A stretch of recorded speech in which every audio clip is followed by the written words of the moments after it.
Cycle stand کے پہرے دینے کے لیے یہ حدیثیں پڑھ پڑھ کے سنائیں کہ جو آنکھ ایک رات کے لیے بھی اللہ کے راستے میں جاگی ہو تو اس پر جہنم کی آگ حرام ہے، وہ حدیث جو رباط کے لیے بولی گئی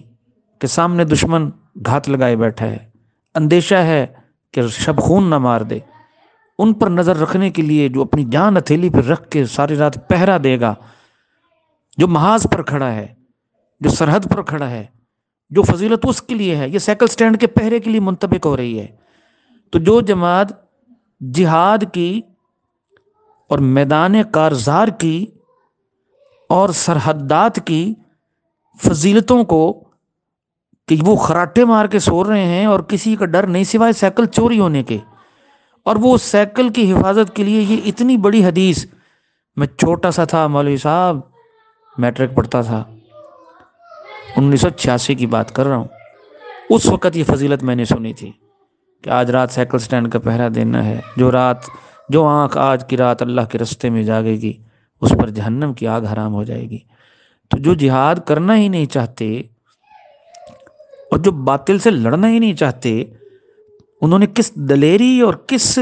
منافقت اور کس الہاد کے ساتھ جہاد کی ساری فضیلتیں اپنے پیروں پہ، عیاشیوں پہ، سونے کھانے پینے خراٹے مراٹے پہ ان لوگوں نے منطبق کر لی، اور آپ مجھے کہہ رہے ہیں کہ میں فضول بات کر رہا ہوں۔ مولوی صاحب، علماء نے ہی اس امت اس تبلیغی جماعت کے ذریعے امت کا بیڑا غرق کیا ہے۔ یہ علماء جو اس جماعت کے ساتھ مل کے چلنا چاہتے ہیں، نہ جانے کون کون سے مقاصد ہیں ان کے، کون کون سی ان کی چھوٹی چھوٹی غرضیں ہیں جو ان کو پورا کرنے کے لیے اس جماعت کے ساتھ چل رہے ہیں، انہوں نے ہی اس جماعت کو امت پر ایک اژدہا کی طرح مسلط کر دیا ہے۔ آج ہمارے عقیدوں کے اوپر یہ ڈنگ مار رہے ہیں، آج یہ ہمارے شاعر کے اوپر یہ ٹوکے مار رہے ہیں، آج یہ ہمارے اسلامی نظام کے اوپر تیشہ زنی کر رہے ہیں، اسلام کی بنیادوں کو کھود رہے ہیں، یہ ہمارے مسلمہ عقائد کے اوپر نقب زنی کر رہے ہیں، اور علماء ان کے پیچھے لگے ہوئے ہیں، ان کا یہ مطلب ہے، ان کا وہ مطلب ہے، ان کی یہ بات ہے، ان کی وہ بات ہے۔ کیا ابھی بھی کسر باقی ہے؟ کہ اب بھی کوئی کسر باقی ہے؟ آج میڈیا کے دور میں جب ان کی ایک ایک بات کا کھوج مل گیا، مولوی صاحب میں نے ایک مولوی صاحب کو لکھ کے بھیجا، کیا بات ہے تمہارے اسرائیل میں مراکز کیوں ہیں؟ کہتے حکمت ہے، ہم ان میں گھس کے جہاد کرنا ہم ان میں گھس کے دین کا کام کریں گے۔ اور میں نے کہا بدبختہ، تو وہاں اسرائیل میں کسی ایک آیت کا صحیح ترجمہ کر کے دکھا،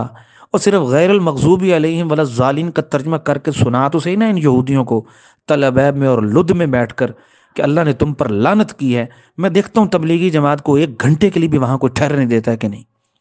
ولن ترضى عنك اليهود ولا النصارى حتى تتبع ملتهم، انہیں مرکز کیوں کھولنے دیے گئے وہاں پر؟ اور ایک انتہائی بدبخت تبلیغی عالم مفتی مجھے جواب دے رہا ہے کہ جی ہماری حکمت ہے، ہم یہود کے مراکز میں گھس کے انہیں ماریں گے، اور قرآن کیا کہہ رہا ہے؟ یہود تم سے دوستی کر ہی نہیں سکتے۔ میں کہتا ہوں یہ ذرا سورہ بقرہ کے اندر ان یہودیوں کی جتنے خبائث، ان کی جتنی رذالتیں، ضلالتیں، الہاد اور ان کی کج فطرتیاں اور ان کا شر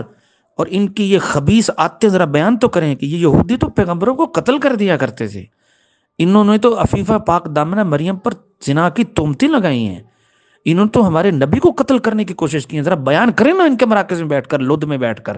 میں دیکھتا ہوں یہ کون سا دین لے کے وہاں پہنچے ہوئے ہیں کہ یہودیوں نے انہیں پناہ دی ہو یا وہاں مرکز گھسے ہوئے ہیں، اور کون سی وہ حکمت ہے جس کے تحت وہاں یہ اسلام پھیلا رہے ہیں۔ ذرا اسلام کا ایک عقیدہ بیان کر کے تو بتائیں ذرا۔ یہ تو انہی علماء نے ہی تو سارا بیڑا غرق کیا ہے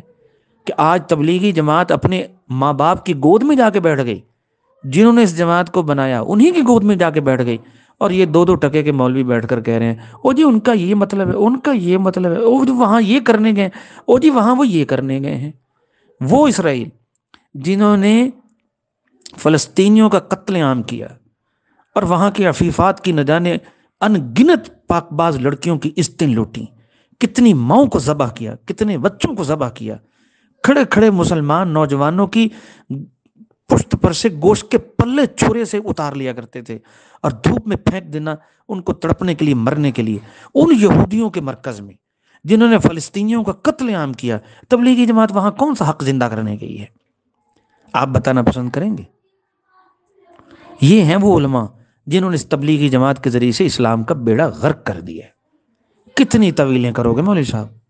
کہاں تک کرو گے؟ تھک جاؤ گے۔ سچ بولیں، حق بولیں، وہ زبان بولیں جو آپ کی بریلویوں کے بارے میں ہے، وہ حق گوئی میدان میں لائیے،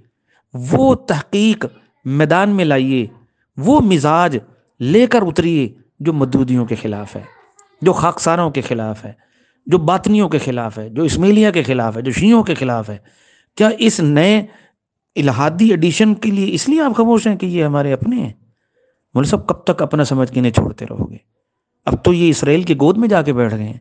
مزید کون سا نظارہ آپ نے کرنا ہے؟ میں آپ کو دعوت فکر دیتا ہوں، غور کیجیے ان باتوں پر۔ السلام علیکم۔